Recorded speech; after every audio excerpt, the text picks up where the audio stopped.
Artemisia भल्गारिस Artemisia Indica भन्छ। फ्याक्ट्रीमा आजको दिनमा सामान आएपछि 1 किलो सुकेको तितेपातीको 80 रुपियाँ पाउनुहुन्छ।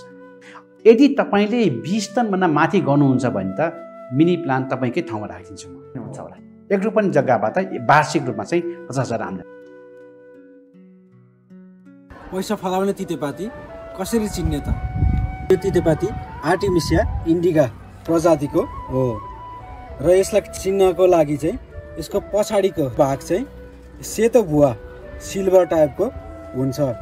यसको पातमा चाहिँ यो हातको नसा जसरी फिजारिएको हुन्छ र तपाईँले यसैलाई बिस्तारै जोड गर्नुभयो भने लालको रेसा जस्तो देखिन्छ र यसको डाँठ हेर्नुभयो भने त्यो कलरको सिल्भर टाइपको हुन्छ र यो पातको अगाडिपट्टि हेर्नुभयो भने यो चाहिँ पात निकै सफ्ट एकदम मुलायम हुन्छ र यसैलाई तपाईँले यसरी मार्नुभयो भने यसको सुगन्ध चाहिँ सफ्ट टाइपको तेल जस्तो आउँछ र यसको पातको अगाडि भाग चाहिँ एकदमै हरियो हुन्छ।